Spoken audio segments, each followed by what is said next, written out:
longo da campanha, mesmo que no segundo turno ele tenha dado uma escamoteada, né, a dolarização, a extinção de ministérios, a privatização total da economia, total, inclusive até a ausência de um banco central, que é, por excesso, um banco público que regula a moeda, que regula os juros, que regula a emissão dos títulos da dívida pública e regula os outros bancos, porque ele e, antes de tudo, é o banco dos bancos, é quem empresta os bancos, no último caso.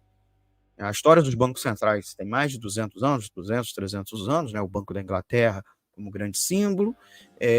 O mais importante Banco Central, nós temos aí o Banco Central Europeu, mas tem o Banco Central dos Estados Unidos, o Fed, que é um pool de bancos centrais regionais criados justamente após uma grande crise econômica, crise bancária que os Estados Unidos viveu na década de 10. E foi, em alguma medida, importante depois na crise de 29, para que a crise de 1929 não fosse pior do que foi, certo? Mas, para alguns, essa galera aí ligada ao Milley, bancos centrais atrapalham. Se o público escolhe a sua moeda, o que quer dizer isso? É uma coisa muito complexa. A teoria varia, tá bom? Isso está muito associado a várias frações do empresariado, é preciso a gente chamar a atenção, que são derrotadas na globalização. Essas frações são frações minoritárias da globalização, mas que não estão fora dos processos de acumulação da globalização. Não é um empresariado autônomo nacional, né, ligado ao mercado nacional. Então, são gente como os ruralistas argentinos, que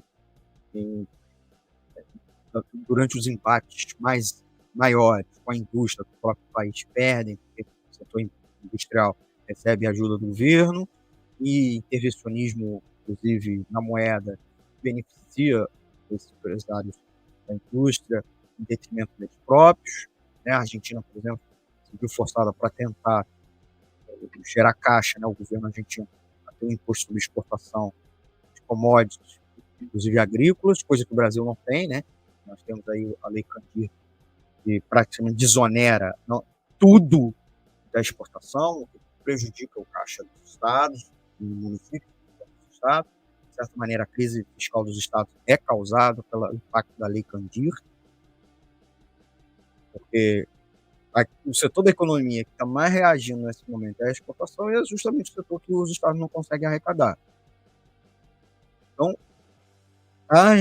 e também frações no mercado financeiro, somente as pequenas e médias corretoras que estão fora, que não, diferente dos bancos, que têm uma grande força, querem participar do mercado de títulos, querem participar, inclusive de forma rapina, sobre o processo de privatização, de desestatização, de venda das ações, ou através de leilões, ou pulverizada das ações das empresas estatais.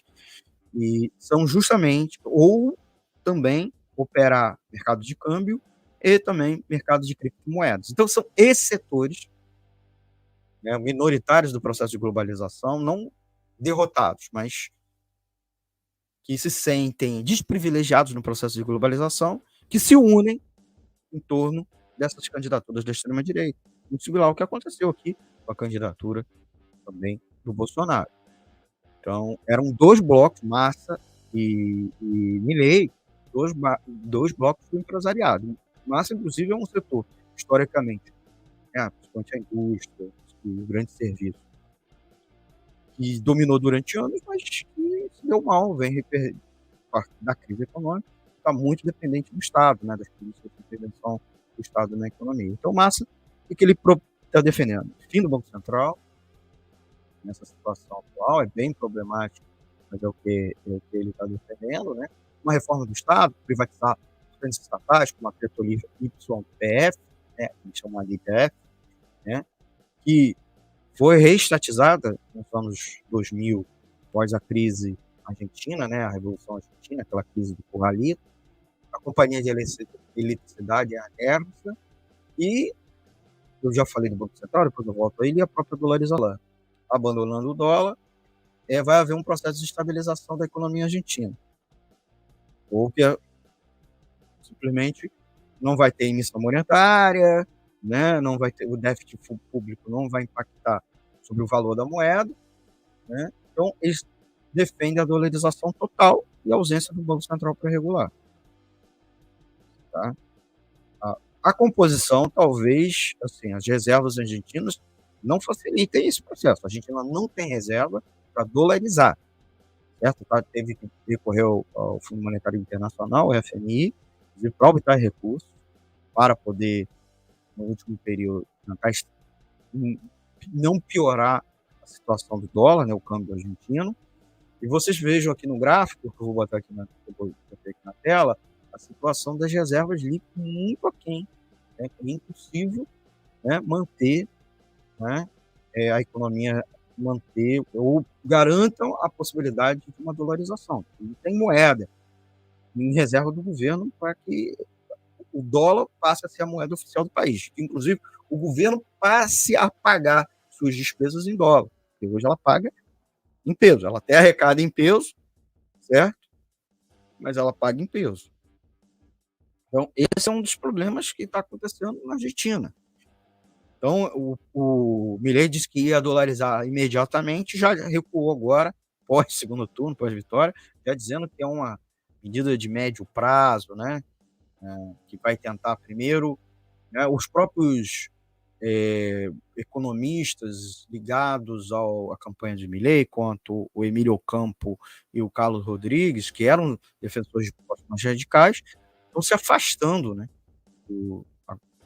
após as primeiras decisões e movimentações de Milei para compor o ministério. Milei, no segundo turno, precisou muito do Macri, do grupo macrista, e já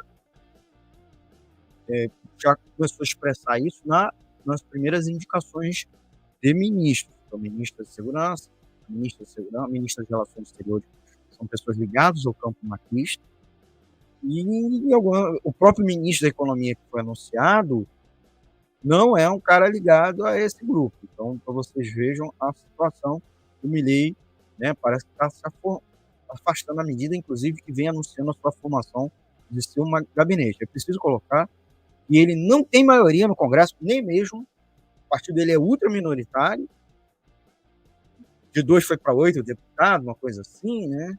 8 para 13 deputados, 8 senadores, não tinha nenhum senador, e mesmo com a adesão do grupo macrista, Macri, né, não tem maioria, nem maioria simples, certo? Nem maioria absoluta, maioria qualificada para passar reformas constitucionais. Então, o próprio enxugamento do gabinete indica uma abordagem direcionada. Então, ele precisou ainda mais encolher e chamar políticos profissionais, o que ele costuma chamar de casta, né, que tenham habilidade política e capacidade de negociação. Então, a gente viu nesses últimos tempos ele nos anúncios afastando gente, né? O próprio Luiz Caputo, que era o líder da equipe econômica durante a transição, né, vem sendo o líder da equipe, comunicou aos banqueiros que o foco inicial do governo será alcançar um superávit fiscal em 2024 e não a dolarização. Essa é uma declaração que indica uma possível mudança na ênfase da relação, as propostas mais dramáticas. Mas veja, isso é problema, né? É um problema, porque também a Argentina roda num grande déficit. O Brasil, inclusive, anunciou para o ano que vem zerar o déficit fiscal primário e já está com dificuldade. Então, esse discurso é bem complicado, né? Economia é fácil. A informação traduzida para a sua linguagem. Com Almir Cesar Filho. Jornalismo, debate sobre temas que você normalmente não encontra na mídia convencional, participação popular, música de qualidade e muito mais. Web Rádio Censura Livre. A voz da classe trabalhadora.